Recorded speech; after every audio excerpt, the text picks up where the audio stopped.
Imagine standing on a green hillside in ancient Ethiopia about 1,000 years ago. Around you are wild trees covered with small red berries. They look ordinary. They are not sweet, and most people ignore them. Inside each berry are two hard seeds that seem useless. No one could imagine that these tiny seeds would one day become coffee, a drink that would change the world and become part of the daily life of billions of people. Most people have heard the famous story of Kaldi, the Ethiopian goat herder. According to the legend, Kaldi noticed that his goats became unusually energetic after eating bright red berries from a certain tree. Instead of sleeping at night, they jumped around the hills as if they had endless energy. Curious, Kaldi tasted the berries himself and felt more awake than ever before. He brought the berries to a nearby monastery, where a monk supposedly threw them into a fire, believing they were the work of the devil. But as the beans roasted, a rich aroma filled the air. The monks picked the roasted beans from the ashes, crushed them, mixed them with hot water, and accidentally created the world's first cup of coffee. Some groups crushed the berries together with animal fat to make small energy balls. Imagine an ancient version of an energy bar. Hunters and travelers could carry them for days. Others fermented the fruit into a drink that contained little resemblance to modern coffee. The important point is that people valued the plant long before they ever thought about roasting the beans. At this stage, coffee was not really coffee. It was simply another useful plant among many growing in the Ethiopian highlands. So, how did it become the drink we know today? The answer lies across the Red Sea in Yemen. Around the 15th century, merchants carried coffee seeds from Ethiopia to southern Arabia. Yemen's mountain climate turned out to be perfect for growing coffee. Unlike Ethiopia, where the plant grew wild, Yemen became the first place where humans deliberately cultivated coffee on a large scale. This changed everything. For the first time, people were not simply gathering coffee from forests. They were planting it, protecting it, harvesting it, and turning it into a valuable crop. Even more importantly, they discovered the roasting process. Raw coffee beans have very little smell. They taste grassy and unpleasant. But when heat is applied, hundreds of chemical reactions begin inside the bean. Natural sugars caramelize, oils develop, more than 800 different aroma compounds are created. That rich smell we associate with fresh coffee is the result of chemistry that only happens during roasting. Someone, whose name has been lost forever, discovered that roasting completely transformed the bean. It was one of history's greatest culinary accidents. Once roasted, the beans were ground into powder, mixed with hot water, and brewed into a dark drink unlike anything people had tasted before. The drink spread rapidly through Yemen's religious communities. Many Sufi monks spent long nights praying and meditating. Staying awake until sunrise was difficult. Coffee offered a solution.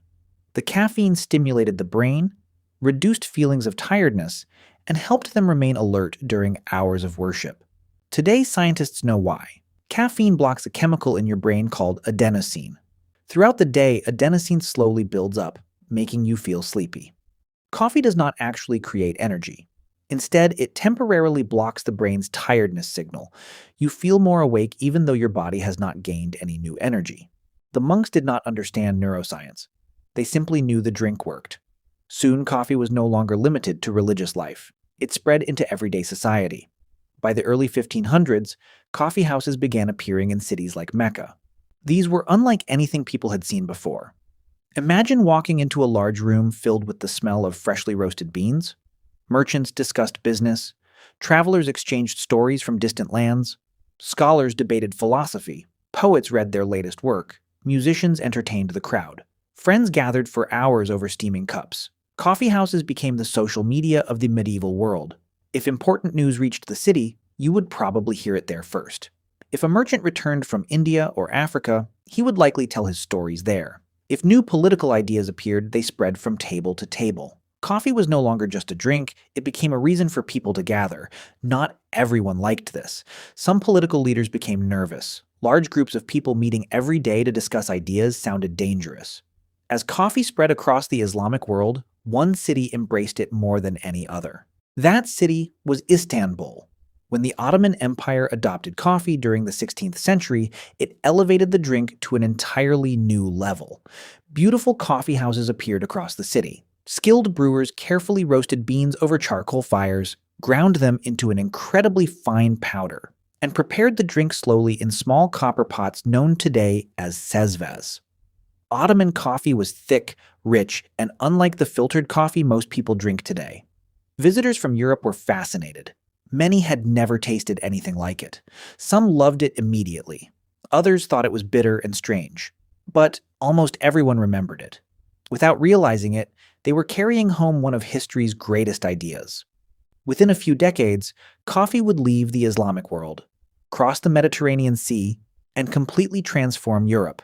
And once Europeans discovered coffee, the world would never be the same. Coffee entered Europe during the early 1600s through merchants who traded with the Ottoman Empire. Ships carrying silk, spices, and precious goods also carried sacks of coffee beans. At first, Europeans were unsure what to think of this strange black drink. Some people loved its rich flavor. Others believed it was dangerous. Because coffee came from the Islamic world, some Christian leaders even called it the devil's drink. According to tradition, the debate became so serious that the drink was brought before Pope Clement VIII. Many expected him to ban it. Instead, after tasting coffee himself, he reportedly enjoyed it so much that he joked it would be a shame to let only Muslims enjoy such a wonderful drink. While historians debate the exact words, one thing is certain. Coffee was accepted instead of banned, and that decision helped it spread across Europe at incredible speed. Soon, coffee houses appeared in Venice, Paris, Vienna, and especially London. They quickly became some of the busiest places in every city.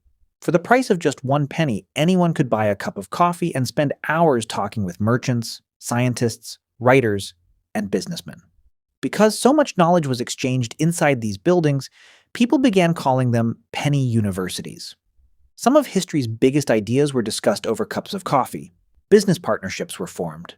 Newspapers were read aloud. Scientists debated new discoveries. Philosophers questioned old beliefs.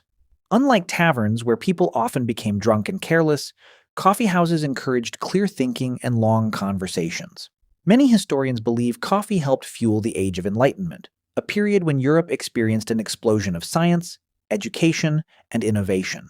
Coffee was becoming so valuable that European nations wanted to grow it themselves instead of buying it from Yemen. But Yemen understood how precious coffee had become. To protect its monopoly, merchants usually exported beans that had been roasted or boiled. Those beans could be brewed, but could no longer grow into new plants. For many years, this strategy worked. Then the Dutch found a way around it. During the late 1600s, they secretly obtained living coffee plants and transported them to their colonies on the island of Java, in present-day Indonesia. The experiment was a huge success. Coffee was no longer limited to Arabia. It had become an international crop.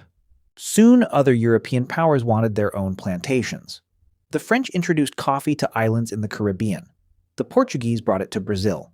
Legend says a Portuguese officer named Francisco de Melo Paleta charmed the wife of a French governor, who secretly gave him fertile coffee seeds hidden inside a bouquet of flowers.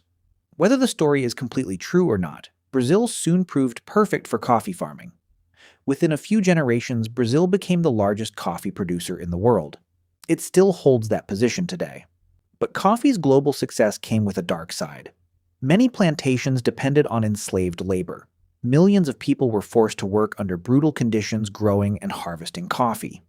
The enormous profits enjoyed by European traders often came at a terrible human cost. Every cup of coffee carried a hidden story of hardship that many consumers never saw. By the 1800s, coffee had become one of the world's most traded products. Railroads transported beans across continents. Steamships carried them across oceans. Cities built giant roasting factories that supplied millions of customers. Coffee was no longer a luxury for kings or wealthy merchants. It had become an everyday drink for ordinary workers.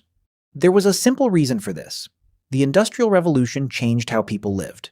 Factory workers often worked long hours before sunrise and after sunset. Coffee helped them stay alert. Instead of drinking beer with breakfast, which had been common in earlier centuries, many people began starting their day with coffee. A hot cup became part of the daily routine. The science explains why. Caffeine reaches your bloodstream within about 45 minutes. It stimulates the central nervous system, improving alertness, concentration, and reaction time. Modern studies also suggest that moderate coffee consumption may lower the risk of diseases such as Parkinson's disease, type 2 diabetes, and certain liver conditions. Of course, too much caffeine can also cause anxiety, insomnia, and a rapid heartbeat. Like many things, coffee is best enjoyed in moderation. Coffee continued evolving.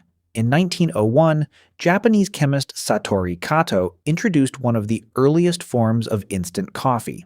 For the first time, people could prepare coffee in seconds by simply adding hot water. Later, companies improved the process, making instant coffee popular around the world, especially during the World Wars when soldiers needed a quick and portable source of caffeine. Another revolution arrived in Italy. Around the early 1900s, engineers developed machines that forced hot water through finely ground coffee under high pressure. The result was espresso. Small in size but rich in flavor, espresso became the foundation for drinks like cappuccino, latte, macchiato, and flat white. Today, nearly every modern coffee shop depends on this invention. Suddenly, coffee became much more than a source of caffeine. It became an experience. Today, people drink more than 2 billion cups of coffee every single day. It is one of the most traded agricultural products on Earth, supporting the livelihoods of millions of farmers across more than 70 countries. From tiny mountain farms in Ethiopia to busy cafes in Tokyo, New York, London, and Sao Paulo, coffee connects people across cultures and continents in a way few other drinks ever have.